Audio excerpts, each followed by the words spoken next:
Come with me as I evaluate this post-op wrist injury. This is a suave capange resection.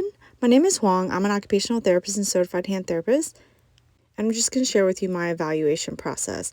As soon as I saw suave capange, I was like, oh, tell me about the history of this injury.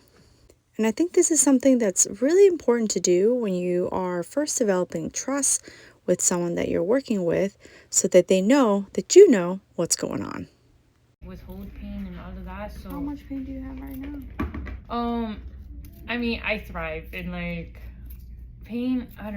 I do cold plunging in the morning too, so it helps me. I can feel you're wet. Well, thank God I'm Did taking it? this. Yeah, I messed up 30. Thank God you stayed because you don't want to be in a wet dressing. Yeah, I messed up on Friday. I think I got it because I wrapped it, but I didn't realize. I don't know if it's water. And that cold plunge, you're like, no, I can't take it. No, I'm actually very You're really good. Yeah, Dude, I cold plunge every morning. Oh my God. But now I tried, but I don't know. I mean, like, is it really that serious? Is it really that beneficial for you? So I try in the shower to do a 2-minute cold shower. Okay. But the thing is, we live in Miami, and so within a minute, my cold turns warm. Oh, okay. So I time it because I'm trying to be like 2 minutes, and then I'm sitting there, I'm like, okay, how can I shiver for 2 minutes? Yeah. Oh, cold showers, they're cute. That was I first started with cold showers, but I've decided I'm going to. I know, man. You know what? We're about to see how cute this arm is. No, okay. I love it. Well, the good thing is it didn't get wet on the inside. That's good. There, That's good. 30s, I kind of was like, oh. Oh, that's so good. No, but cold plunge is supposed to be really good for you. Yeah. There's one. I keep thinking about buying the thing. I just haven't. Ooh, which one? I just haven't. I keep seeing different ones, but I don't know. If I spend the $3,000 to buy the pool that like circulates and stuff like that, am I gonna really use it, or should I just like start with like the inflatable? The inflatable. The baby one. You're like, let me see how like legit I am about it. If it's a phase or maybe I'm willing to. I know. Yeah, I think they also like for me, I go to anatomy gym that has the cold plunge, cause I also like the whole experience too. Like if you're at home and you're like, cold plunging is hard. Like it's something that's like, you need to have a lot of discipline that if you don't have that to do it at home, like it's just not, how's it looking? Come on out. So when someone comes in with a post-op, I always take it down because it's so important to take a look at the incision, see how it's healing, and be able to completely do your evaluation. And your evaluation includes understanding the wound care needs of the injury, and then you've got to take range of motion measurements. What you're going to see is I'm going to take range of motion measurements of the wrist. I take a look and feel what the fingers look like. So I won't measure the fingers unless I need to measure the fingers. So I do a general sweep of the range of motion. I take a look, is the intrinsic muscle site or the extrinsic muscle site? And then in this case, I was like, that thumb not moving. So we got to explore why that thumb is not moving and why it's not moving well. So take a look what I'm doing. I'm not recording nothing here. Okay. Okay, let's bring your wrist all the way back as far back as you can. Good, 55. Okay, and then bring it forward. Bring it forward.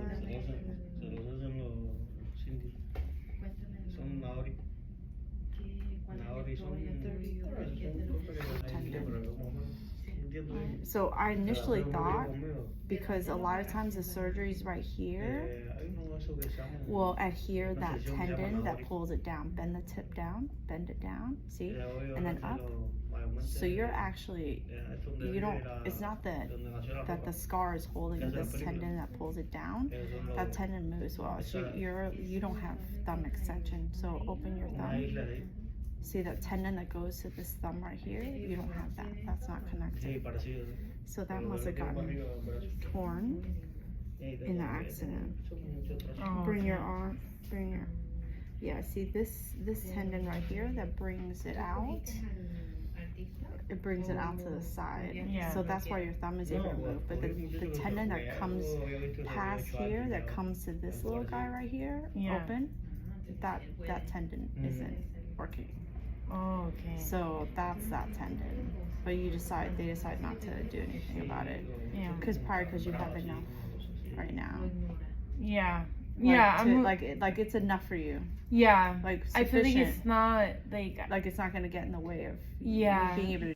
Anytime I'm working with a wrist, you're gonna see me. I always do supination and pronation. It's so important to take a look to see what's going on, and then you gotta measure it. And here's the biggest thing when measuring supination and pronation.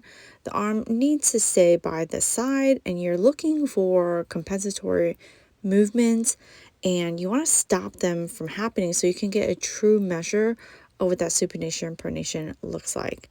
And then the next thing I do that you're going to see me do is I always look at the shoulder. Listen, if someone has not been able to supinate and pronate for a while, for sure their shoulder is messed up. And you don't want to find out later that their shoulder is keeping you from making the progress that you need to be making in your hand. After evaluation process, I go right into my treatment. I hope this video just gave you a little bit of insight into my evaluation process and just how I work with my patients. You definitely want to develop a rapport, show them you know what you're doing and know what you're talking about and know about their particular injury. And I think it's in the little clues that you give them, like, oh yeah, this has been like a hot minute that you've had this injury. Tell me more. How long ago has it been? Right? And then they're like, oh, like subconsciously, they're like, oh, this person kind of knows what's going on. So then I get their story, I get their pain level, I get what they're interested in doing. I had a full-on conversation about her, fitness goals and her functional goals and her work goals, so that I can know, like, hey, what's realistic for me to help her get to. Then I do the treatment, and then I tell her my recommendations.